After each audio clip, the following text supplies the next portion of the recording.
We are live on the Miguel and Holly and the Hits 961 Facebook page for Queen City Confessions. Your secrets. Let's go. Here's the first one. I went on a date with a guy this weekend. We got into, by the way, let me give a kid warning for this one, okay? Okay. Sometimes I love that you catch it. Just kid warning. I went on a date with a guy this weekend. We got into pretty deep conversations about previous relationships we've been in. Okay. After I revealed my previous 2 relationships, he told me that he's never actually been in a long-term relationship, but he's been with over 200 women in the bedroom. That feels really gross to me. We both are in our mid-30s. Is this a red flag I should be worried about? Yes. The red flag is waving in your face. No relationship. Been with over 200 women. He's in his mid-30s. Is that a no-go? You stop there. Is absolute.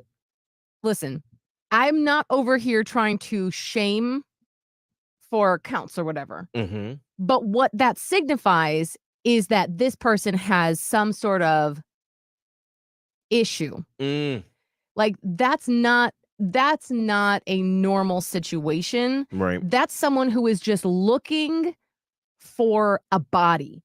That's someone who is just looking for a quick hit of pleasure. Like that is an addiction almost, where,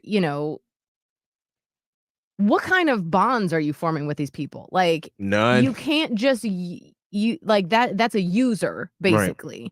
And whatever reason this person comes up with to justify it, they haven't looked inside themselves to be like, why am I doing this? Right. Why am I doing this? Because how safe is this person being? Health-wise alone, that's a whole other topic.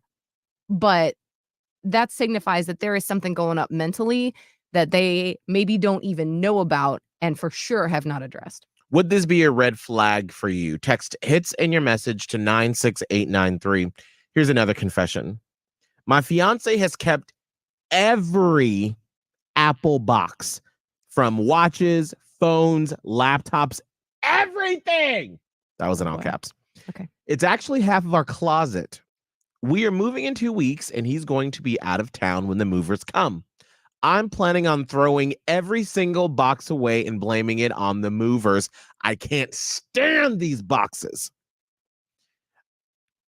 Just be careful for the blowout, because if it's that many boxes, this man has been saving all of his Apple stuff since the first iPhone in '07.